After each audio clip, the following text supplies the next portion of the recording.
여보, 이달엔 병원비가 너무 많이 나왔어. 그러게 주택연금 아니었으면 진작 쫓겨났지. 어느 날 아내와 함께 동네 공원을 산책하다가 한 노부부의 대화를 우연히 듣게 됐습니다. 그 순간 마음이 철렁 내려앉았습니다. 나도 언젠가 저렇게 될 수 있겠구나. 저는 75세, 이름은 김우현, 전직 은행장으로 35년 동안 금융권에 몸담았던 사람입니다. 정년 퇴직 후 자식들 뒷바라지도 끝내고 나니 이제야 나라는 사람의 인생을 다시 들여다보게 됐죠. 은행장으로 일하면서 수많은 자산가를 봐왔고 노후 대비에 실패한 수많은 고객도 상대해 봤지만 막상 내 노후를 생각해 본 적은 없었거든요. 우리 부부는 서울 외곽의 25평짜리 아파트 한 채를 소유하고 있었습니다. 대출은 없었지만 연금도 없었습니다. 노후를 위해 따로 준비한 자산도 1억이 채 안 됐죠. 이걸로 90세까지 어떻게 살지 머릿속이 하얘졌습니다. 그날 밤 아내와 심각한 대화를 나눴습니다. 여보, 우리 주택연금 신청해 볼까? 집을 담보로 노후 생활비를 받는 거 맞지?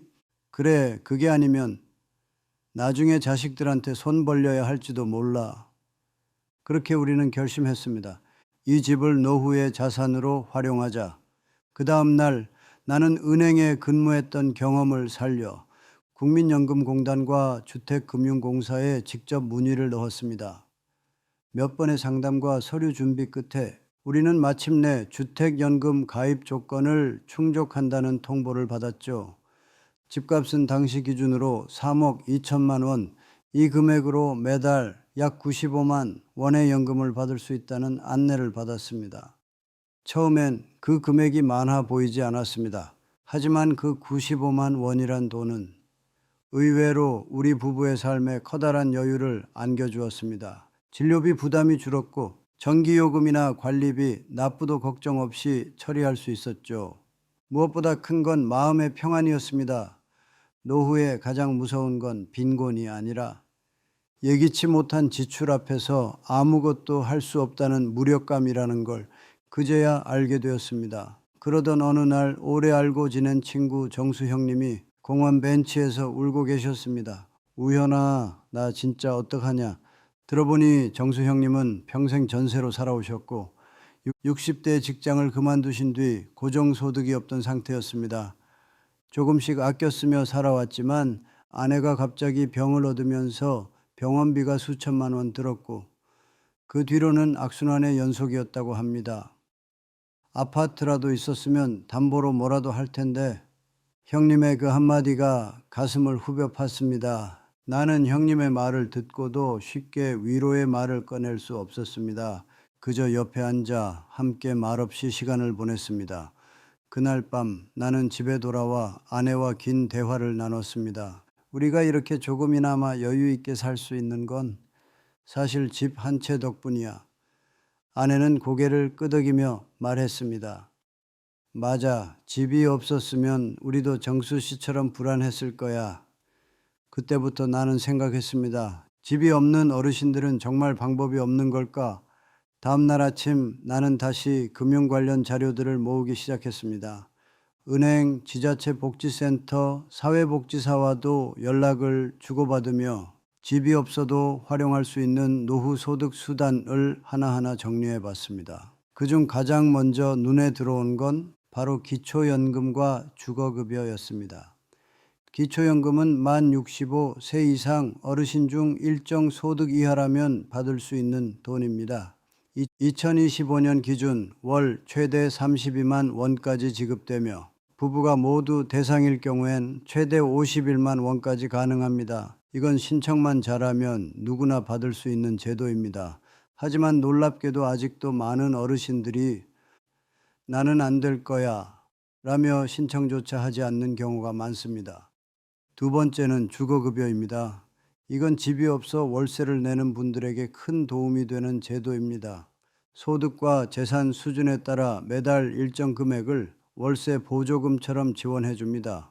혼자 사는 경우 평균 20만 원에서 30만 원 가까이 나올 수 있고 지역마다 약간의 차이는 있지만 정부가 주거 안정을 위해 마련한 꽤 실질적인 지원입니다.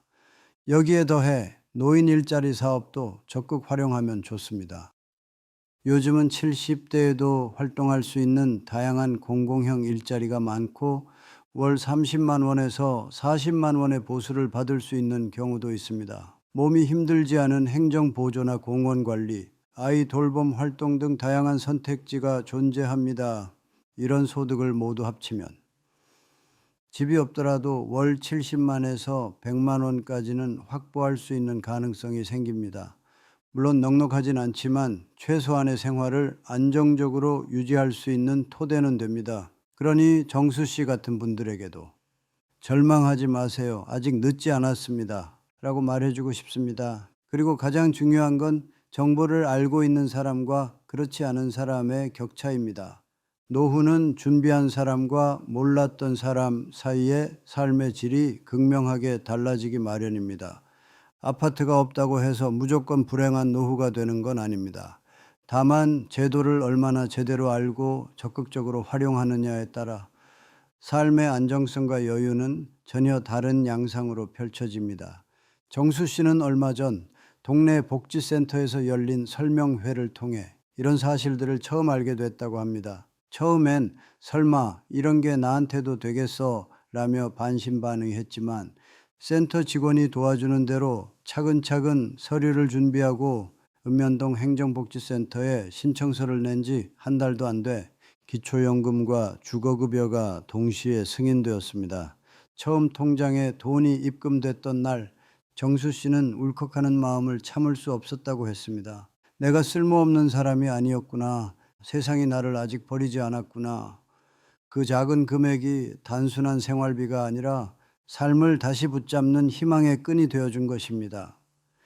그날 이후로 정수 씨는 복지센터의 단골이 되었습니다. 처음엔 부끄러웠던 걸음이 이제는 당당한 정보 습득의 시간으로 바뀐 겁니다. 주거급여 외에도 에너지 바우처, 문화누리카드, 노인 일자리 사업, 그리고 무료 건강검진 프로그램까지 모두가 몰라서 못 받는 숨은 혜택들이었습니다. 정수 씨는 이런 말도 했습니다. 복지는 가만히 있다고 떨어지는 게 아니라 손을 뻗어야 닿는 거더라고요. 주변 어르신들에게도 계속 말을 건넸습니다. 형님, 혹시 기초연금 신청하셨어요? 자매님, 무더위 쉼터 이용하신 적 있으세요? 처음엔 다들 시큰둥해 했습니다. 하지만 점점 그의 말에 귀를 기울이기 시작했습니다. 그는 어느새 동네 어르신들의 정보통이자 작은 복지 코디네이터가 되어 있었습니다. 그리고 어느 날 그가 이런 말을 남겼습니다. 내가 은행장 할 땐 수백억을 굴렸지. 근데 지금은 몇십만 원이 이렇게 귀할 수가 없어. 근데 그 돈이 나한텐 숨 쉴 틈을 주더라고. 그의 이야기는 우리 모두에게 던지는 메시지입니다. 늦지 않았습니다. 정보를 아는 순간 노후는 달라집니다. 지금부터는 정수 씨처럼 우리도 꼭 알아야 할 핵심 복지제도와 지원 방법을 간단히 정리해 드리겠습니다. 첫째, 주택연금 명목이지 만 55세 이상 본인 명의의 아파트나 주택이 있다면 그 집을 담보로 매달 일정 금액을 연금처럼 받을 수 있는 제도입니다. 집은 그대로 살면서 소유하고 사망 후 상속인이 원하면 집을 팔아 정산하는 방식입니다. 조건에 따라 월 50만 원에서 100만 원 이상 받을 수 있어 고정 수입이 없는 분들께 특히 유용합니다. 둘째, 기초연금 만 65세 이상 소득과 재산이 일정 기준 이하라면 한 달 최대 약 40만 원까지 받을 수 있습니다. 신청은 주소지 주민센터나 복지로 홈페이지에서 가능하고 대부분의 노인이 대상이지만 직접 신청하지 않으면 못 받는 경우도 많습니다.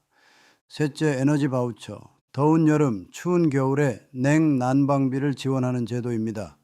기초생활수급자, 차상위계층 등이 대상이며 1년에 여름, 겨울 각각 3만 원에서 15만 원 상당의 전기요금, 도시가스 요금 등이 감면됩니다. 넷째, 무더위 쉼터, 전국 지자체, 복지관, 주민센터 등에 마련된 냉방 가능한 무료 쉼터입니다. 혼자 지내는 어르신, 에어컨이 없는 가정에 특히 중요하며 매년 6월에서 9월까지 운영되고 가까운 곳은 129번 또는 주민센터에 문의하면 됩니다. 다섯째, 노인 일자리 사업. 만 65세 이상 어르신을 위한 공공형, 사회 서비스형 일자리입니다. 하루 몇 시간만 일하고 월 30만 원 내외 활동비를 받을 수 있어 생활비 보충과 동시에 사회적 교류에도 도움이 됩니다. 이 외에도 무료 건강검진, 치매 조기검진, 장애인 등록 혜택, 문화누리카드 1인당 연 11만 원 문화비 지원, 주거급여 월세 보조 및 집수리 비용 지원 등 노인을 위한 제도는 생각보다 많습니다. 하지만 정보를 모르면 아무 일도 일어나지 않습니다.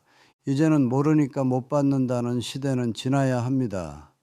복지는 더 이상 부끄럽거나 눈치 볼 일이 아니라 당연히 누려야 할 권리입니다. 이 영상을 보신 지금 이 순간 가장 먼저 할 수 있는 실천은 곧 주민센터 방문하기입니다. 혹시 어렵다면 자녀나 지인에게 같이 가보자 한마디만 해보세요. 그리고 이 이야기가 도움이 되었다면 꼭 주변 어르신 한 분에게 전해주세요. 정보는 나눌수록 한 사람의 노후가 더 따뜻해집니다. 지금까지 이야기 들려드린 75세 은퇴 은행장 정수 씨의 선택, 그리고 이전계 할머니의 위기 속 생존 이야기, 결코 남 얘기가 아닙니다. 당신 곁에서, 그리고 당신에게도 언제든 일어날 수 있는 일입니다. 오늘 이 영상을 당신의 노후를 다시 한번 생각해보는 작은 계기가 되길 진심으로 바랍니다. 지금 바로 주민센터에 문의해보세요. 받을 수 있는 도움 생각보다 가까이에 있습니다. 한 걸음만 움직이면 걱정이 아닌 준비된 노후로 바뀔 수 있습니다. 혹시 오늘 영상에서 궁금한 점이 있으셨다면 댓글로 남겨주세요. 제가 아는 범위 내에서 최대한 도와드리겠습니다. 그리고 이 정보를 통해 당신이 어떤 변화와 도움을 받으셨는지도 꼭 나눠주세요. 그 이야기 하나가 또 다른 누군가의 삶을 살릴 수 있습니다. 이 영상이 누군가에게 꼭 필요한 메시지가 되길 바라며 끝까지 시청해주신 모든 분들께 진심으로 감사드립니다.